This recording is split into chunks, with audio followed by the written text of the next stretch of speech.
Nih, catat. Terus dibuat, kasih tulisan, gambar macam-macam, update status. Wah. Ya update status, kata-kata bijak. Baik, jenengmu wae ngono lho ya gak apa-apa. Namamu. Nanti dapat di mana? Wah, pokoknya ada rahasia. Apa tadi kalimatnya? Coba saya nggak hafal loh. Jangan sampai kenyataan di depan mata membuatmu lupa kalau kamu punya Tuhan yang maha kuasa. Betul? Jadi yang maha kuasa siapa? Allah.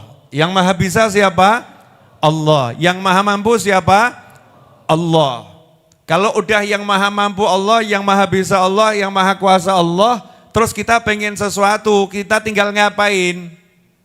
Tinggal melakukannya sesuai cara-caranya Allah. Minta kepada Allah, kemudian jalan saja lakukan. Nanti yang bereskan siapa? Allah. Yang ngurus nanti siapa? Allah. Yang nolong nanti siapa? Allah. Karena kita ngikuti petunjuknya Allah. Selesai masalah, case close, beres. Contoh, ini tadi ada jombloan dan jomblowati yang ngakunya jodoh saya belum ada. Ya silahkan nanti salah satu jombloan yang pengen segera nikah ya praktek. Edan titik gak apa-apa. Nanti jenengan di parkiran setiap lihat mbak-mbak pengajian tanya, Mbak udah nikah belum mau gak sama saya? Nanti mbak-mbak batin, Masya Allah rotok gendeng titik gitu ya. Nah, siapa tahu nanti kamu ketemu sama yang semisal. Wah ini kok Edan ini mirip mbak aku ya. Akhirnya bukan lagi kenalan, besok nikah ya masuk gitu. Ya langsung nikah, nggak pakai pacaran ABCD, enggak langsung nikah. Nah, itu seringkali kita nggak berani karena kita mengukur diri kita, nggak melihat Tuhan kita. Karena kita ngukur diri kita nggak melihat Allah, makanya kita jadi nggak berani jalan. Tapi kalau kita ngukur diri kita lihat Allah, kenyataan depan mata aku nggak punya. Kenyataan depan mata aku nggak ganteng misal begitu. Kenyataan depan mata duitku nggak cukup. Kenyataan depan mata aku nggak punya kenalan. Kenyataan depan mata karena tahu kenyataannya seperti itu. Minta sama Allah Ta'ala, tapi aku punya Tuhan yang maha kuasa. Allahumma dikencengi oleh amal, gaspol amalnya, gaspol zikirnya, gaspol doanya, gaspol silaturahimnya, ya gaspol birrul walidennya. Oh tiba-tiba kok dia hasil. Orang nanya, wajahmu pas-pasan ya, tapi kok suamimu ganteng banget, kenapa? Wiridku kenceng. Masya Allah. Iya. Wiridku kenceng. Saya laporan pemiliknya, dikasih yang terbaik darinya. Masya Allah. Kan begitu. Ini bukan teori ya, ini bukan teori, maaf ini bukan teori. Saya enggak jualan teori. Ya saya enggak jualan teori, saya enggak ngajarkan teori. Yang saya ajarkan ilmu pasti. Ya ilmu pasti. Yang bukan teori perlu diuji dulu, nanti berhasilnya berapa, gagalnya berapa, kalau banyak berhasilnya layak itu kemudian dipraktekkan, bukan. Tapi ini ilmu pasti. Kenapa saya katakan ilmu pasti? Karena ini ilmu dari Allah Subhanahu wa Ta'ala dan ilmu dari baginda Nabi Muhammad sallallahu alaihi wasallam. Dalilnya, ya alhamdulillah, ini bab masuk dalil. Silahkan Ustadz Fuad yang membacakannya. Karena beliau hafal Quran, mudah-mudahan hafalannya semakin kuat dan terjaga, amin. Silahkan. A'udzu billahi minasyaitonir rajim. Bismillahirrahmanirrahim. Wa idh bawwa'na li Ibrahima makanal baiti alla tusyrik bi syai'an wa tahhir baitiya lit-ta'ifin. وطهر بيتي للطائفين والقائمين والركع السجود وأذن في الناس بالحج يأتوك رجالا وعلى كل ضامر يأتين من كل فج عميق. Udah. Sampai nggak terasa kalau udah selesai. Surat Al-Hajj ayat yang ke-26 dan 27. Ini ayat yang menggambarkan tentang panggilan haji, ya panggilan haji. Saya nggak akan membahas masalah hajinya. Tapi yang saya bahas bagaimana Allah memerintahkan di ayat yang ke-27 wa'adzim finnasi bil hajj.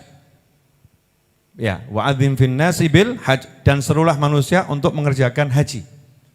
Ini kalau diterjemahkan serulah manusia, kita kok maksudnya apa ya serulah manusia gitu ya.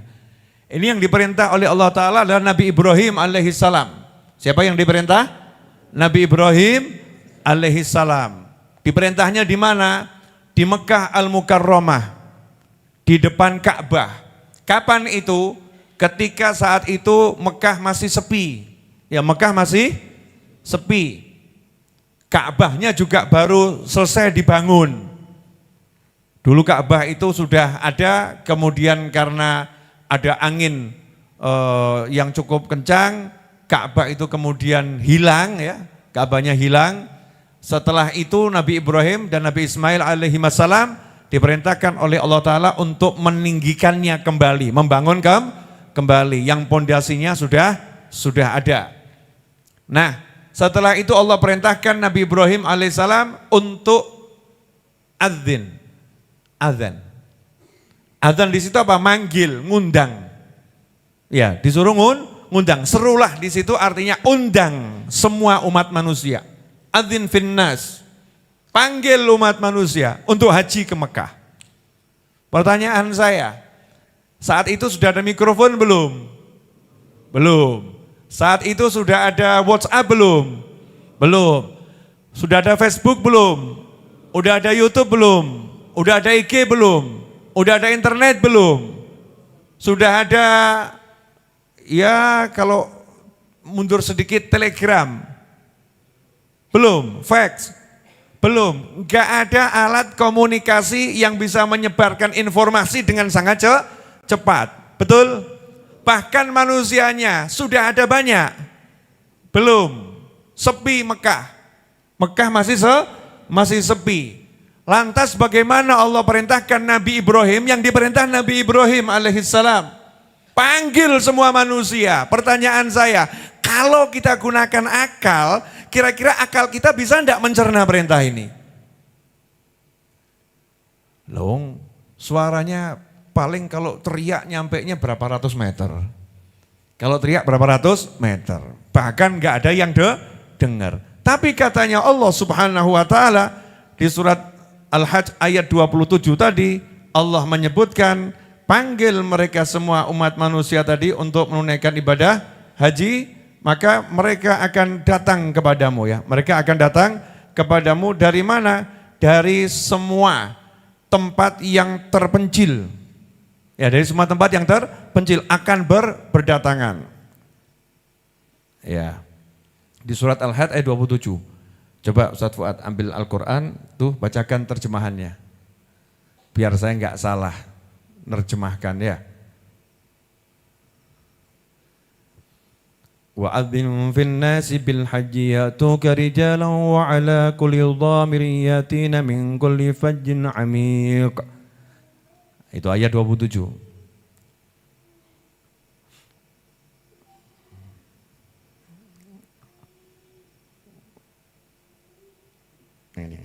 Ya. Dan ingatlah ketika kami tempatkan ayat Ibrahim. 27, ayat 27. Dan serulah manusia untuk mengerjakan haji. Niscaya mereka akan datang kepadamu dengan berjalan kaki. Stop dulu, oke. Nomor 1, janjinya Allah Ta'ala, kalau engkau wahai Ibrahim alaihissalam mau melaksanakan perintahku ini, panggil, maka mereka akan datang. Mereka akan datang. Datang dengan apa? Berjalan kaki. Lanjut. Atau mengendarai setiap unta yang kurus. Mereka datang dari segenap penjuru yang jauh. Tuh, pertanyaan saya, Kalau antum saat itu ada di dekat Nabi Ibrahim alaihissalam. Terus dengar ya Nabi Ibrahim mau manggil orang, saya mau undang orang untuk ke sini semua. Saya akan panggil orang untuk ke sini semua. Terus Nabi Ibrahim berdiri azan. Ya, dengan meletakkan seperti muadzin itu ke kanan, ke kiri ya, seperti muadzin. Teriak, "Hei umat manusia, datanglah ke sini." Kamu ada di sampingnya. Apa yang akan kamu katakan? Ayo jujur.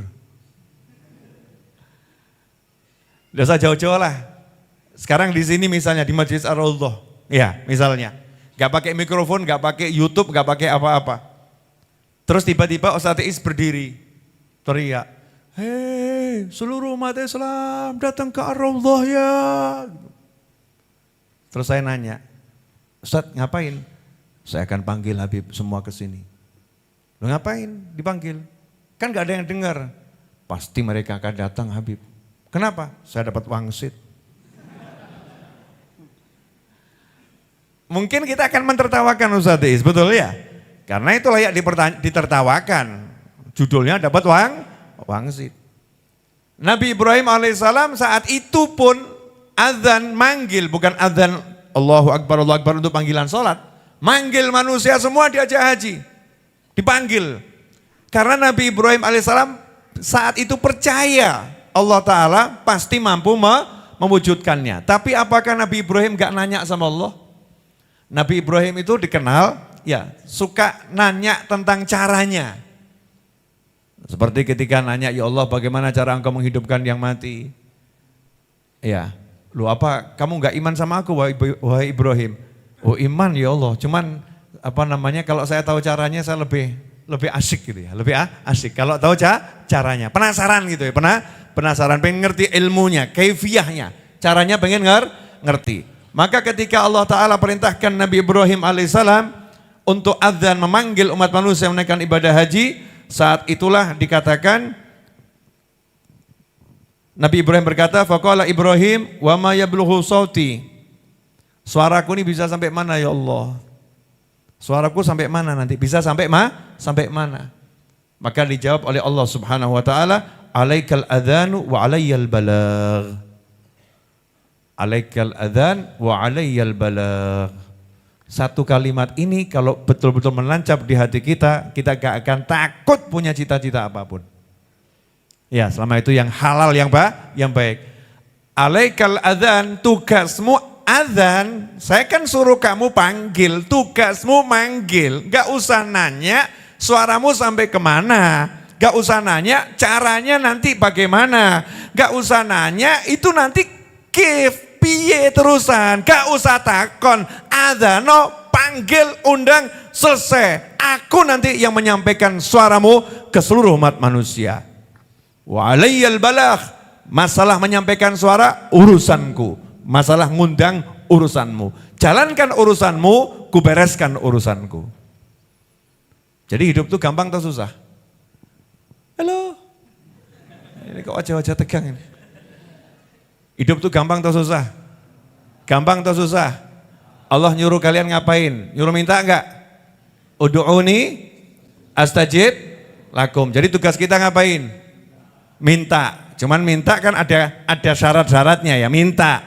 Nah kalau mau minta bagaimana? Mau minta Allah katakan, yang penting jalankan tugasmu. Tugasnya apa? Suruh sholat ya sholat, suruh puasa puasa, suruh zakat zakat. Yang mampu suruh haji haji. Amal soleh, tinggalkan maksiat, kerjakan tugasmu jadi hambaku, menghamba kepadaku, percaya sama aku, urusanmu aku yang bereskan. Enak atau enggak enak? Enak atau enggak enak? Nah sementara kita karena mikir pengen beres masalah, Allahnya kita tinggalkan, sholatnya kita abaikan, bekti sama orang tua kita remehkan, halal haram enggak kita pikirkan. Betul atau betul? Hasilnya lancar atau mumet? Ya sudah. Nah saya nggak mau hidup saya mumet dan saya nggak pengen teman-teman saya hidupnya mumet. Makanya ilmu ini sebetulnya rahasia nih. Ini kalau semua tahu hidupnya jadi enak semua nih. Oh ternyata urip ki gampang. Ojo kakean mikir. Sementing akeh ono olehmu zikir. Selesai.